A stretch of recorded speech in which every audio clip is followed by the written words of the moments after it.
With Miami's offense looking the best it has in years, fans are excited about what the Heat can do. But what's real and what's not? We answer that on today's episode of Locked On Heat.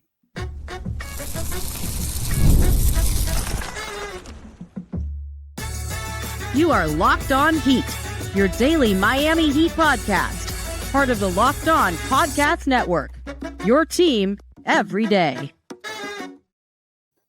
Hello and welcome to Locked On Heat, your daily podcast on the Miami Heat. Whether you're tuning in on YouTube or on your favorite podcast app, thanks for making Locked On Heat your first listen every day. Today's episode is brought to you by Game Time. Download the Game Time app, create an account, use the code Locked On NBA for $20 off your first purchase. I'm Wes Goldberg, host of Locked On NBA Daily and Real GM Radio. I'm here with David Ramil. Both of us are credentialed Heat media members who cover this team every day. We have a good show for you today. The Heat are 2-1. They're coming off big wins against the Grizzlies and the Knicks, and people are talking about them. People are talking about them, the fast pace, the surprising record, just how fun they are to watch. And so we recorded our recap of the Knicks win on Sunday night. We're here recording this Monday afternoon. We're going to talk about a few different things, some trends that we're seeing so far through the first three games. We're going to ask what's real and what's not. Let's jump right in, David, with the big thing. Is the pace that Miami is playing with real? They are number one in the league in pace. It's them and the Toronto Raptors, and then basically a mile between what's them and the rest of the league. The Heat's pace right now would be number one in the league for last season, too. So we heard Eric Spoelstra talk about in preseason, we want to play faster. You and I sat down with a number of Heat players at Media Day. All of them said, we're going to play faster. We're going to lean into our athleticism and our youth. We want to play faster. We want to play up-tempo. And now they're doing it. We saw it in the preseason, and we've seen it through the first, for the most part, three games. That Knicks game was played a little bit more at a league average pace, but we still saw Miami get out and run and put the Knicks defense into the blender a few different times. So this team is playing fast, faster than anybody else. The big question, David, is it real? Can they keep it up? I think so. I really think that the way that they've been working on this and focusing on this all offseason, knowing that their roster is what it is and maximizing the players that they have on this team, I believe that that is the strategy for the rest of the season. It's something different than what we've seen over the last few years. So it doesn't feel real in that sense because we've heard this kind of talk before. We saw last season they were trying to implement that 5-out offense. Bam Adebayo looked out of sorts. It didn't really quite work. There was everything happening with Jimmy behind the scenes, kind of hanging over the group, and it just looked dysfunctional. So we've seen this strategy before of let's implement a new offense because we know we need to do something to juice the numbers. And then it kind of gets scrapped because, well, it doesn't work. So I understand why there might be trepidation, but I think the system does work because you finally have the personnel to implement it. And they're doing little things that kind of that feel sustainable to me. The way that they're not using pick and roll. It's all about making quick, decisive cuts. It's off-ball movement. It's working together within the confines of the system and understanding that you have the freedom to look for whatever shot is available to you. And I think that that's all something that is taught, works well for the players they have there. You brought up the point before about Norm Powell's quick decision-making, but I think it's something that we're seeing trickle down from the rest of the team too. Andrew Wiggins is a player that seems very decisive, much more so than he did last year when he was kind of figuring out his role on the team. You got Powell doing his thing. You've got, Davion Mitchell, who doesn't know any speed but full speed. And I think you've got all these players that kind of work together so effectively that it just, to me, I look at what this team has done, and as exciting as it is and as unsustainable as it feels, because this is the Heat, and I haven't watched this type of offense in so many years. I believe that they can do it. I know they can. Well, that's where the trepidation is. That's where it's because it's the Miami Heat. I went back and I looked it up. When was the last time the Heat were not in the bottom 10 in pace? You want to take a guess? Because even the Big Three era. Is that too far back, the Big Three era? Because that's what it feels like the closest thing. Other than that, I can't really think. The Big Ten, just because their defense was so good that they had those incredible transition opportunities that were born. It was the beginning of the Big Three era. 2012 was the last time the Heat were not in the bottom 10 in the league in pace. I think it was like 7 of those 10 years. They weren't out. They were no higher than 27th. This is not just a slow team. Right. This team barely moves. Okay. Like If you told them that you could play you could just play in the half court, they'd be fine with it. Like, this is not a team that wanted to move up and down very much at all. And for them to now be number 1 in pace, it's a complete revelation. It is a 180 from everything that this Heat team has been forever. In the 38-year history of this franchise, it's never been this. It has never been this. It's been fast at times. It's never been this. Even in 2012, I think they were like 16th in pace. Like, still below average, just out of the bottom 10. Yeah. But here's the thing. This is, to me, maybe the new model of the Miami Heat. Go back to what Pat Riley said. Hardest working, best condition, most professional, unselfish, toughest, meanest, nastiest team in the NBA. All of that stuff is what this is now in the NBA. You want to be the best conditioned team? That's what this looks like. This is the best condition. When you are able to outrun your opponent over and over and over again, and you're able to maintain this tempo. If they're able to maintain this tempo for 82 games, that is the best conditioned team in the league. That is unselfish. That is professional. That is tough. Frankly, it's nasty to do that to your opponent. Right?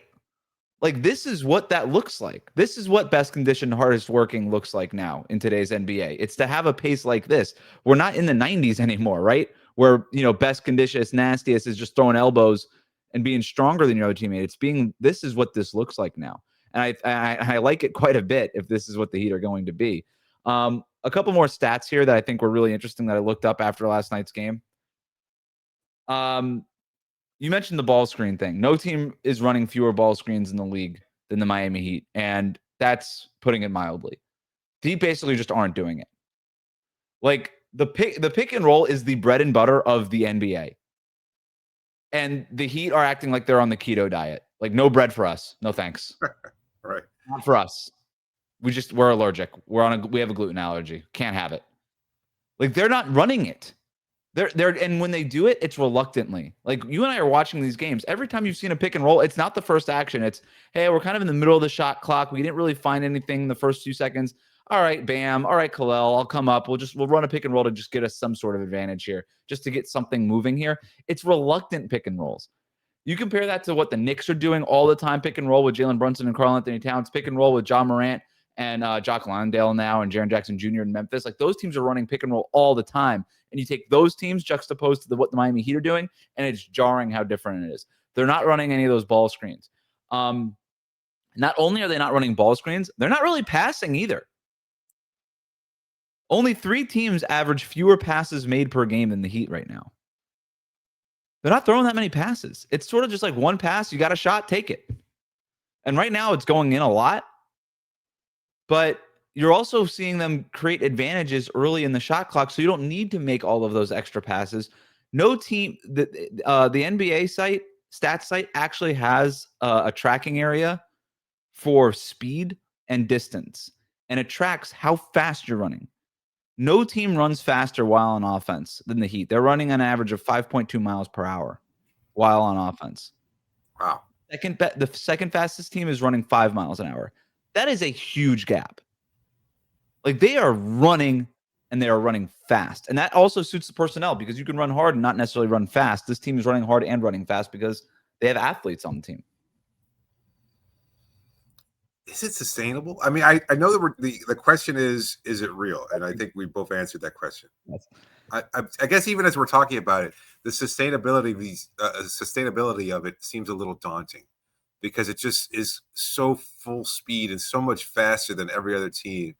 And yet we know that at some point in the playoffs, and that's looking way too far ahead, and I totally understand that, but I realize things do slow down a little bit based on not based on the finals last year. Yeah, that's fair. That's fair. Typically it has to. Historically, shall we say, things do slow down, and you do need your half-court offense to be a little bit more effective. They are going to have to figure out things in the half-court, for sure. And right now their half-court offense is very good. Their shooting percentages are also off the charts. And that's not one of our questions, is like whether or not Miami's crazy true shooting percentage right now is sustainable. Right. Spoiler alert, it's not. Like, they're not going to be shooting like 50%. Like, some of these players are shooting 50% on threes right now. That's not going to be the case all season, obviously. Is this specific pace sustainable? Probably not. but being one of the fastest teams in the NBA, I think that part is sustainable. Averaging 109, more than 109 possessions per 48 minutes would be easily the fastest team of all time. That's where Miami is at now. I'll go out on a limb and say they probably won't finish with the fastest pace ever. They might, but I'm going to go out on a limb and say probably not. And if they do, it's probably not going to be this, because even last year, I think the highest pace was 106. So they're like 3 full possessions per 48 minutes more than the number one pace last year. So I'm gonna say that this specific pace is not sustainable, but being top 5, top 10 in pace, that feels very, very like a very realistic outcome to me. We have not talked though about Terry Rozier in that situation since the news broke late last week. We do have some new developments, including if the Heat could get a first-round pick back as they potentially seek some damages. We'll talk about that next. Today's episode is brought to you by FanDuel. The NBA is back, and there's no better place to get in on the action than FanDuel, the official sports betting partner of the NBA. Everything, even if you miss the start of the game or want to ride the hot hand, FanDuel has live bets on everything from who will score next to fourth quarter comebacks. Plus, you can even combine your live bets into a same-game parlay for a shot at a bigger payout. It keeps every game exciting, especially when your team's making that late push. And right now, FanDuel is giving new customers $300 in bonus bets when your first $5 bet wins. So head to FanDuel.com to sign up and play your game with FanDuel, the official sports betting partner of the NBA. Today's episode is also brought to you by Game Time. Basketball season's officially here, and nothing beats being in the arena for those opening games. We were there enjoying the atmosphere for Heat versus Knicks. That's a long-time rivalry, but nothing comes close to that excitement. And if you want to see what this team looks like up close, that offense that just doesn't seem to stop, this is what you want to do. Do you want to get tickets to see this version of the Heat game? Last year's season, I can admit, it was difficult, even for us to try to go to games and try to cover this team, knowing that this offense was going to look as slow and plodding as it is. That's not the case now. Getting tickets can be a very great chore, a difficult thing to do, but this team makes it worth it. So you want to be able to get in on the action right now. And the best way to do that is with Game Time. It's the app that gives fans the advantage. It's your ultimate life hack for scoring amazing NBA tickets fast, easy, and stress-free. Believe me, you won't want to miss this version of this team, and especially once Tyler Hero returns to action. Who knows? Maybe the offense might get even a bigger boost. There's so many things to like about Game Time. What you see is what you pay. No hidden fees at checkout. You can see exactly where your views are from the arena or from any venue. Let's say you're going someplace for a concert and you're not quite sure what it looks like. Guess what? You'll see exactly where you're going to be sitting from and the view of the stage based on Game Times. It's a fantastic feature. Their zone deals are a game changer. You pick the section, Game Time picks your seats, and you save big time money. And you can even find NBA tickets for under $25. Take the guesswork out of buying NBA tickets with Game Time. Download the Game Time app, create an account, and use the code LOCKEDONNBA. Get $20 off your first purchase. In terms to apply, but that's code LOCKEDONNBA. Get $20 off.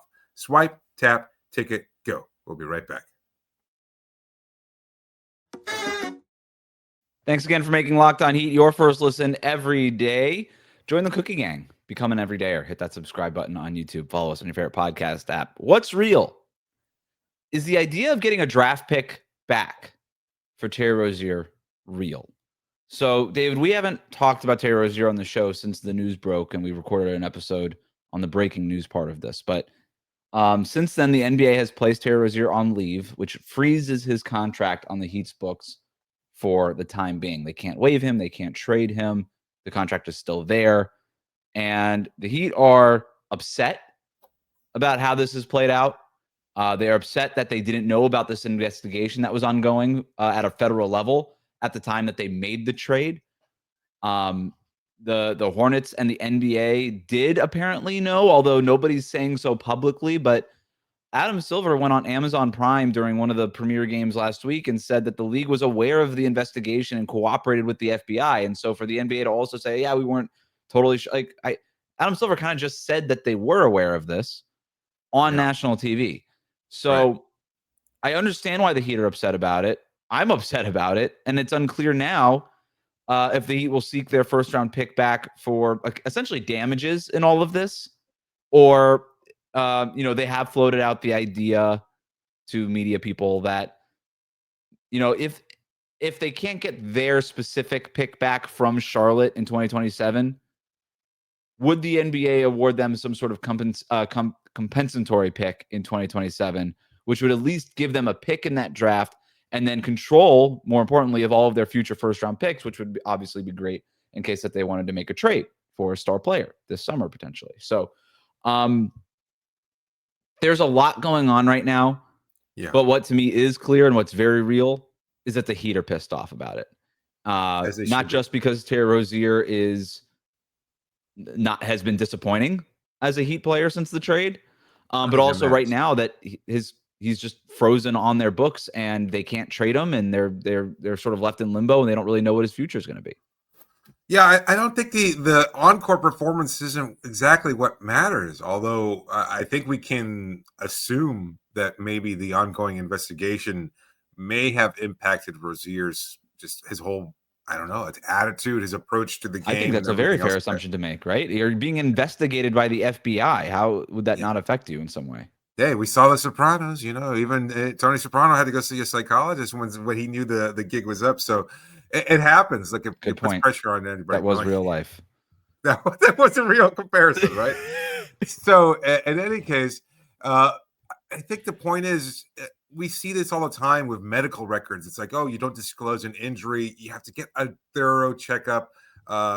Who was Karis LeVert, who had to get checked up when he was traded, and they wound up discovering as a brain tumor. I mean, having to go through all these. Was it a brain tumor with LeVert?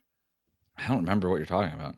I have no memory. Was it a Karis LeVert? He got traded, and because of the trade, they had to do it was like cancerous mass. That's what they called it on his left kidney. Right. Oh well, either way, sorry, maybe not as extreme as a brain tumor. Whatever. Okay. I don't know the difference. I think the point is you have to really kind of be forthcoming in terms of what you know as a team making the trade. There's Charlotte kind of sniggering to themselves going, I can't believe we're pulling this off and we're getting a pick, knowing that Terry Rozier was being investigated by the FBI. So it's one thing to get screwed over by another team. I'd expect that as a front office. But for people who don't realize this, trades don't happen just between the two teams. There's a third party involved. And that third party is the NBA front office. Everything has to be called in, and mostly it's just to make sure that everything is kosher under the salary cap, right? But it's also these things get called in so that you arrange the physicals, that all the I's are dotted and the T's are crossed. And if the NBA got a call in February of 2023 saying, "Hey, we're the Charlotte Hornets. We're on the brink of trading Terry Rozier to the Miami Heat for a first-round pick. Can you believe these guys?" Yeah. And the NBA was like, "Good for you." And obviously I'm exaggerating here. But if I'm the Heat, that's kind of what I'm thinking is going down. I'm just like, how did you let this happen? How did you – and at no point did anybody flag this and say, hey, by the way, Terry Rozier is involved in a federal investigation. Now, I understand it's tricky because the NBA also investigated him. And essentially the investigation came down to, hey, Terry, did you do it? No? Well, sounds good to me. Not very thorough. It didn't sound very thorough. Adam Silver said that he handed his phone over, and you're like, dude, what? How do you even know it was that phone? Have you ever seen an NBA player? Yeah, totally my phone that I used at that point in time. And NBA players have multiple phones. Yes, for their wives and girlfriends. Like they have multiple phones for and they have business phones, and they have the personal phones, they have the burner phones, so that you could, have your Twitter account or whatever. Look, I just if I'm the Heat, so let's get back to the core part of this question. Is it real that they could get a pick back? I think without doing a ton of reporting on this, I don't think that they could get their pick back from Charlotte. Not their pick, but the compensatory pick, absolutely. They have to. I think that should be there, even if it's the 31st pick in the first round. That's something. Yeah, the NBA has to understand they're going to wind up with egg on their face. Like people are already kind of, and this isn't Miami people. This is people around the league going, "What the hell is Adam Silver doing?" And he's being critiqued, and rightfully so, because this is a player who was just absolved of any kind of responsibility and a coach. So it looks ugly regardless. But the fact is that the league made their investigation and determined, we think it's cool. And then 2 months later, the FBI is like, guess what? We don't think it's quite as cool as you guys do, and we're going to get involved. And it makes the NBA look like the opportunity cost on this. They had to trade players to get under the salary cap. because they didn't have this first round pick, potentially missed out on Kevin Durant. Like this stuff goes back. This stuff goes back. They missed out on a couple of players. Did they waste the end of the Jimmy Butler era because they got nothing out of Terry Rozier? Partly. If I'm the Heat, I am upset. And by the way, the Heat are upset. Let's just be clear about that. They are very upset that they were made to look dumb. That two parties, of the three parties involved in a trade, two parties knew something that the Heat did not. And the Heat front office views that as unfair, and I think rightly so. And I do think that the league, compensatory pick, whatever it is, has to do something to make it right. And right now, they're not doing any of that. And I understand that they want to wait for this to play out with the FBI and whatever. I get it. Whatever happens with Terry Rozier, the Heat were still wronged in this situation. Absolutely. When they weren't made aware of what was going on here. And so something has to be done from the NBA. I think it was totally unfair. And I don't even want to go down that rabbit hole of the what ifs because it's almost just depressing. It's almost too depressing to do it. It's none of that matters. Like to me, it's just, again, like you just said, the fact that the team making that trade withheld information, and then the league had withheld information. The trade should never have been consummated. There's Correct. no way. Like the league should have been like, wait, you're trading the guy that we just know is being investigated or that is possibly linked to all these things? No, then we're not going to allow it. Like, what was the reason for voting the Chris Paul trade all those years ago? Like, there's so many different things. It looks so shady. And for a league that's already being scrutinized because of their involvement, because of a player and a coach's involvement in mafia-related gambling activities, you're going to have to save face somehow. And I think part of that is at least doing right by the Miami Heat. I know a lot of fans and the NBA will say, by the way, we cleared them. So that's why we didn't flag anything. But again, if you knew that the FBI was investigating in them, then you knew that there was some sort of risk here. And the NBA is also out here saying, we don't have the same resources as the FBI. So you can't have it both ways if you're the NBA. We cleared them, but also we don't have the same resources. As far as I'm concerned, every time the NBA investigates anybody, it's meaningless to me. Because they've already come out and said, we don't have the resources. So like, what are you even talking about here? What's the point of this investigation? These investigations are meaningless to me. Don't have the resources? You're the second biggest sport in the world, maybe the third biggest behind cricket and soccer. Come on, get out of here. You're a multi-billion-dollar international. Yeah, they'll tell you we don't have subpoena power and everything else. I'm like, okay, yeah, sure. Like, isn't there something between did you do it and subpoena power? Yeah. Blink twice if no. Right. You know, like there's something in between those two extremes. All right. So you and I agree. Is it real? Who knows? Should Miami be compensated in some way? 100%.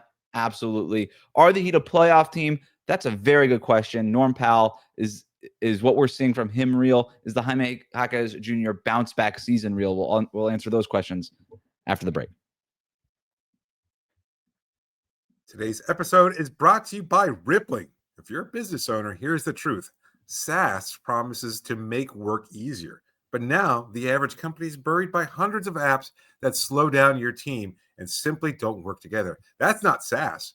That's SAD, software as a service. And that's why you need Rippling. Rippling is the unified platform for global HR, payroll, IT, and finance, all in one place. They've helped millions of businesses replace a mess of disconnected tools with one system designed to give leaders clarity, speed, and control. You'll love everything about Rippling because it removes the bottlenecks and busy work that slows your team down. Everything from onboarding to payroll to IT access, it's run automatically and perfectly in sync. It's seriously very simple to use. It gives companies one source of truth for their people, their data, and everything they touch. Whether you want to run your entire HR, your IT department, or your finance operations as one, or you just want to fill in the gaps in your software stack, Rippling can do it all. And right now you can get 6 months free when you go to rippling.com/LockedOnNBA. Learn more at rippling.com/LockedOnNBA. That's rippling.com/LockedOnNBA for 6 months free. Today's episode is also brought to you by Monarch. Let's be honest, most of us can't even name all of our financial accounts, let alone what they're worth. Between 401ks, savings, investments, it's easy to lose track. And that can mean leaving money on the table.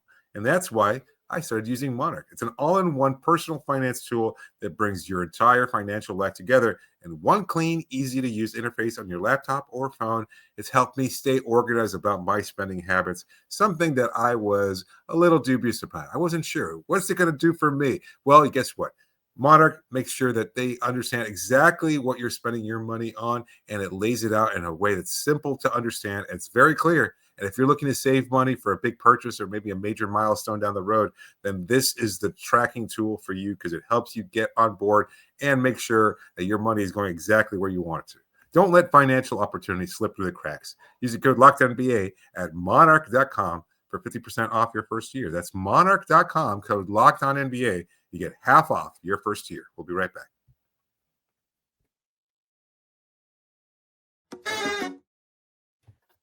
Welcome back to Locked On Heat. Thanks for making us your first listen every day. Is it real or not? Let's talk about the Heat's place in the Eastern Conference. They are 4th in the East right now, recording this right before Monday night's game, so things can obviously change. But they're 2-1 in 4th place. They're one of several 2-1 teams in the East. The only undefeated teams right now in the Eastern Conference are, strangely enough, the Chicago Bulls and the Philadelphia 76ers, who are in 2-0. So again, we're less than a week into the season here. Grain of salt. Major grain of salt here. But I think going into the year, a lot of people had the Heat as a fringe playoff, most likely a play-in type of team. The Southeast Division was largely considered, the Atlanta Hawks were favored, or the Orlando Magic were favored to win the Southeast Division. But we saw the Heat lost to Orlando, obviously, but played them close. The Hawks are kind of struggling here at 1-2. The Magic are 1-2. Their only win coming up against Miami. But I think it's a good time right now, even just to reconsider what we thought about the Miami Heat going into the season and whether or not this is a legitimate playoff team. I still kind of lean towards, yes, this is all playing out the way we thought it would. And it's you not and I about were higher on them than most people. Yes. And that's not to say, like I said, that we're patting ourselves on the back, but we kind of just looked at this roster and what was necessary. You're lacking a superstar. You've got shooters on this team. You've got scorers. You're missing perhaps a central ball handler, but you've got people that know how to score at a high level. We made those assumptions before Tyler Hero's injury. So we thought it was going to be Tyler and Norm with Davion mixed in there to a certain degree, trying to figure out what Niko Jovic's role was going to be. Look, all of this, and Niko has been somewhat disappointing even in his role too. So it's not like everything has worked out perfectly, but this team has leaned into this identity so completely. And I think what separates them from other offensively minded teams in the past is that you can count on their defense. And I've seen this comparison made before. And I know it's very, very premature, but I do like the comparison to last year's Pacers.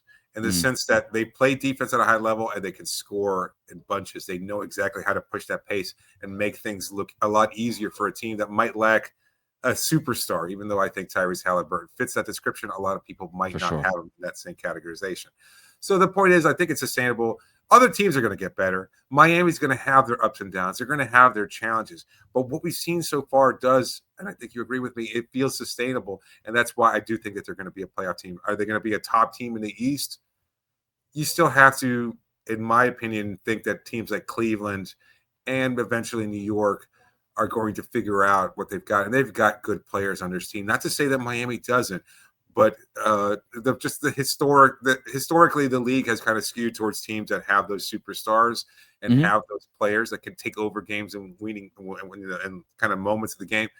I don't know that Miami has that necessarily. And so there might be a shred of unsustainability to it, but I think they're just going to be a much better team than everybody expected them to.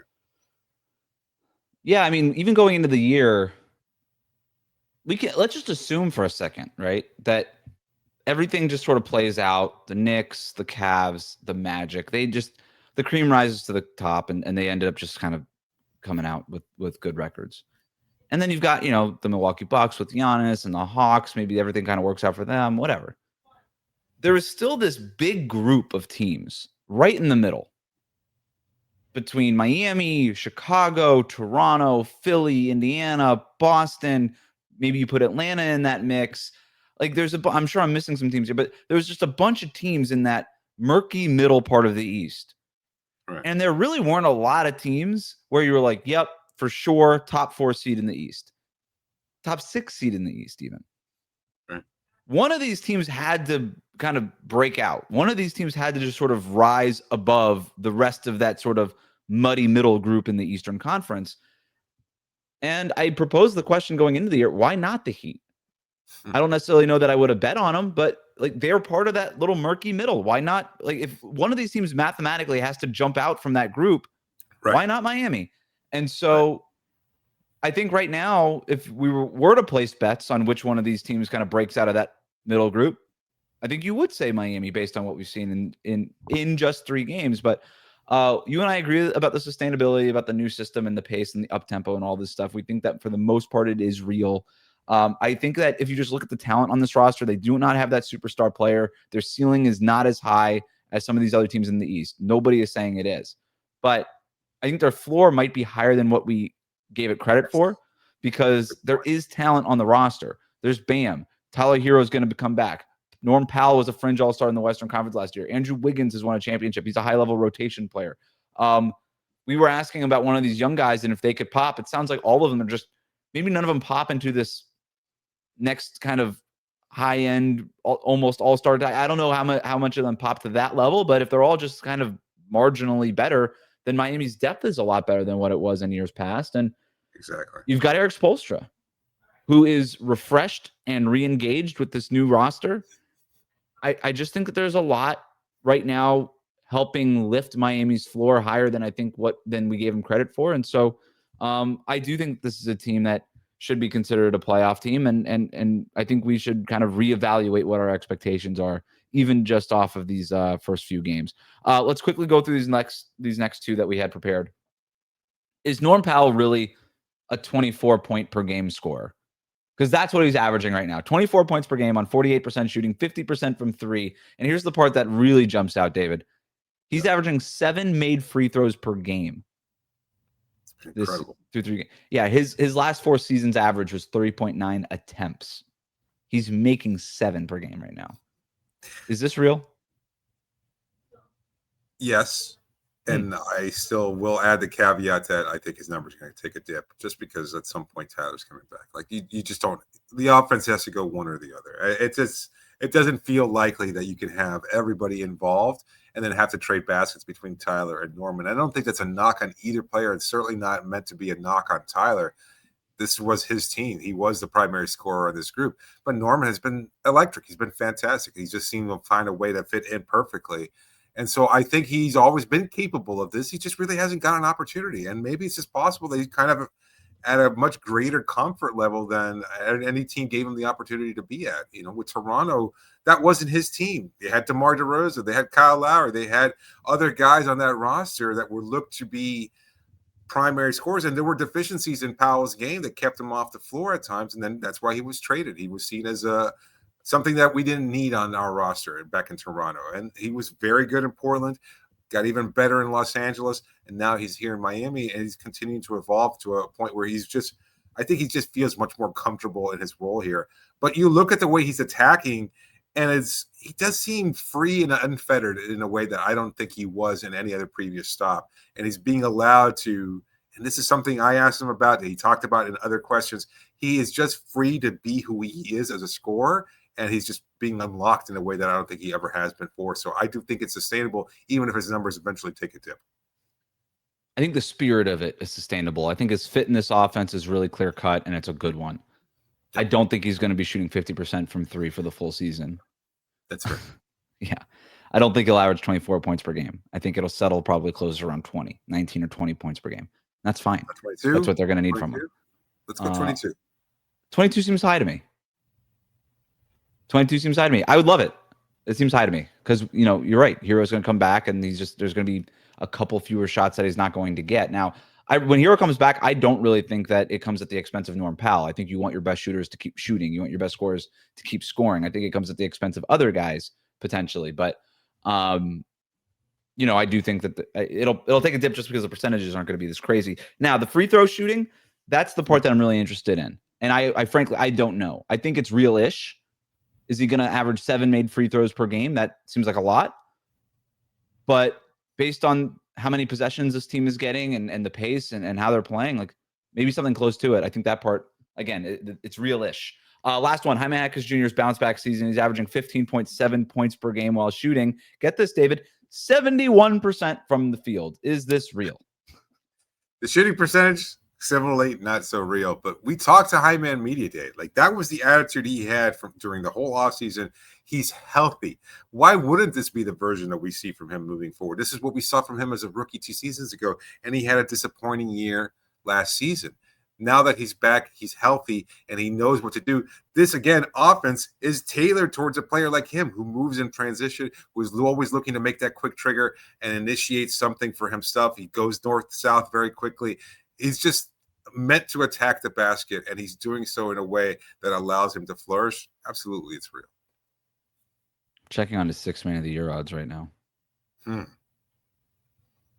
Pretty good value. He's way down this list on FanDuel. Wow, I don't even see him. Where is he? Did I miss him?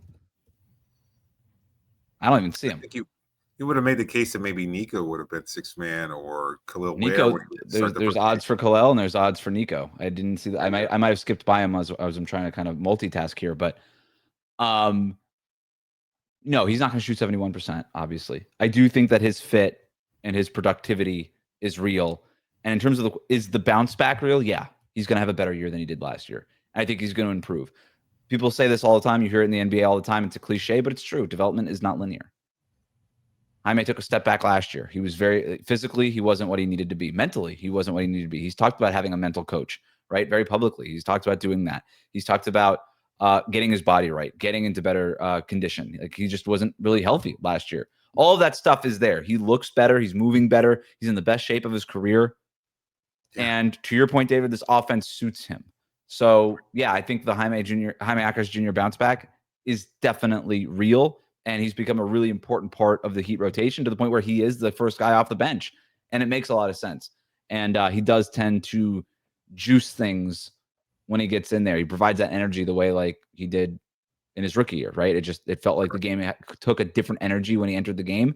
Last year, it felt like I didn't even notice him. And this year, it's back to, oh, my God. Jaime's out there, and you kind of know it within the first couple of possessions.